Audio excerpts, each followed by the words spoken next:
Good afternoon. Thousands of Scottish students are once again facing an exam fiasco after a major mix-up in their results.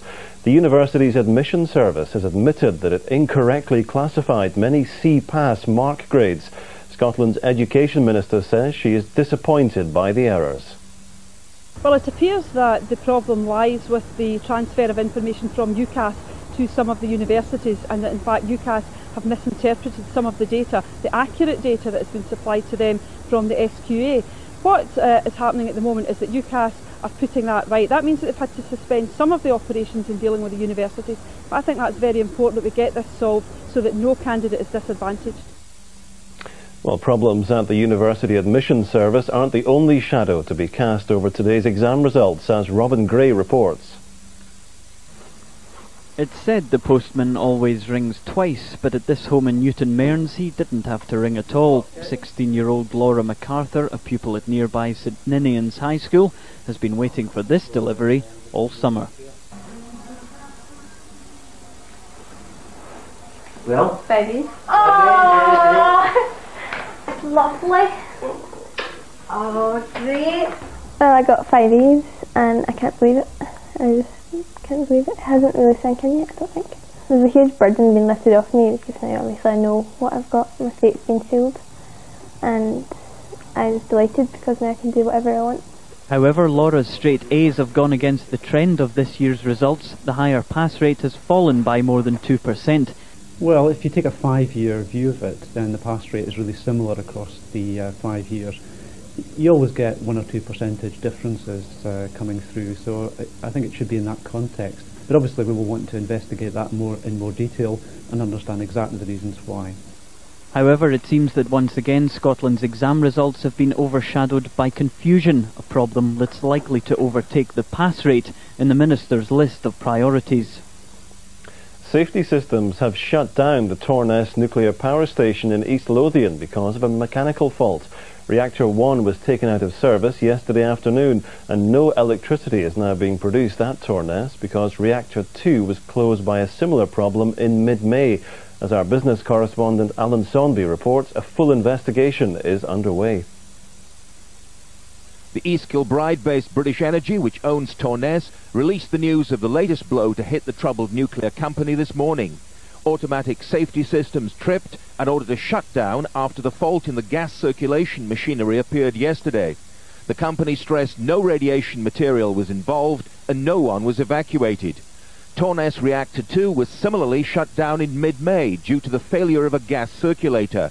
A similar circulator operates in the Heysham reactor in northwest England, and an investigation is underway to see if there's any implications there while that plant continues to operate.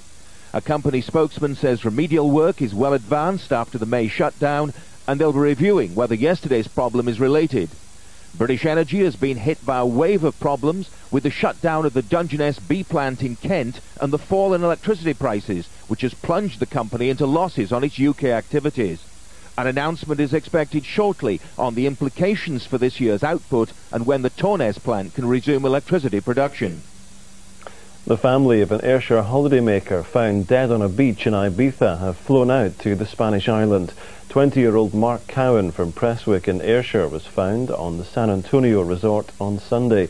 It's understood local police are treating Mr. Cowan's death as suspicious. A 16-year-old boy has been arrested in connection with a break-in at an Edinburgh primary school. The teenager has been charged with breaking and entering and theft. £200,000 worth of damage was caused when vandals went on the rampage at Halesland Primary. However, police say that the boy who has been arrested hasn't been charged with vandalism, and inquiries into other people are continuing. Scottish legal chiefs are trying to make it easier for victims of sex abuse dating back decades to come forward. Cases are difficult to prosecute because of the time involved and the lack of evidence. But in a Scotland Today special to be screened tonight, the Solicitor General reveals how the system is being changed with the victim in mind. Matt Bingham reports. No one knows how many people in Scotland were abused as children. Certainly hundreds, probably thousands. Rose was just 10 years old when it started. It went on for 2 years until it got to a stage I couldn't take any more. And I told him not to touch me, to leave me alone. And that was it. it just went, and then he obviously went to my niece. Both women stayed silent for 25 years before finally speaking out. When I said it, it was like as though there was a whole weight taken off my shoulders, because I had told somebody. And then I went to the police. With great difficulty. I didn't want to disclose, I didn't want to go that far because I was frightened again. What's going to happen next? Cases are tough to prosecute. Lack of evidence and the amount of time involved are major obstacles. If they're not reported, they can't be investigated, and people who are committing these very, very serious crimes will simply walk off without any responsibility whatsoever. It's important they do come forward. The system is improving. There is support increasingly available for such victims, and I would encourage victims of crime of this nature to come forward and to make sure that they do so as soon as possible. Tonight's Scotland Today special hears from one victim who saw her abuser jailed nearly 30 years later, and hears more on how the criminal justice system is addressing the needs of victims. That's Scotland Today special tonight on this channel at 7:30. A traffic warden is recovering after an acid was sprayed into his eyes during an unprovoked attack in Edinburgh. David Blackley was working in the city's Leith Walk area when he was called over to a car by two men. One of them smiled at the warden and then sprayed the liquid into his face. Here's our chief reporter, David Cowan. Falling out with motorists is an occupational hazard for David Blackley, but the police traffic warden didn't expect to suffer an attack which threatened his eyesight. The 33-year-old still has blurred vision after yesterday's incident in Crichton Place. He was waved over to a red Ford Escort. When he bent over to talk to its occupants, one of the men sprayed the liquid in his eyes. David hadn't even spoken to the men, let alone given them a ticket. It didn't actually sink in until I actually phoned my wife to tell her what had happened, and when she burst into tears on the phone, just I think with shock, and at that point I realised how serious it could have been. David plans to rejoin his colleagues as soon as possible. They too are accustomed to verbal abuse and threatening behaviour every day. They're trained and they have the experience to deal with this. However, this has just overstepped the mark. This was a horrible physical assault, and no member of staff in any job should have to put up with that. Across Scotland, traffic wardens are the victims of an estimated 700 serious verbal and physical assaults every year. The attack on David Blackley comes just days after another incident involving one of Edinburgh's council parking attendants, the so-called Blue Meanies. He was working in the city's Royal Circus when he was struck on the side of the head by what appears to have been a pellet from an air gun. The police have asked anyone with information on the incident to come forward.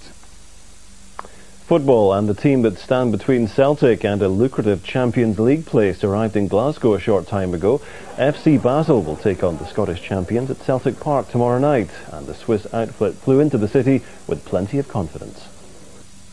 We're expecting to try and get a good result here. Obviously, if we can come away with a win, it'll be brilliant, but a draw will be fantastic for us, and then we can go home to back to Basel and hopefully win there. Are you confident that your team can not only score but win at Celtic Park? Yeah, sure. We've got a very good side. I think we're also a team that fights a lot, and that's why it's fantastic to play against a team like Celtic, I think, because we're pretty much a similar style in football, and so it should be a good game. And that's it for now. Join Sarah and John at 6 o'clock for the main evening edition of Scotland Today. Until then, have a good afternoon. Bye-bye.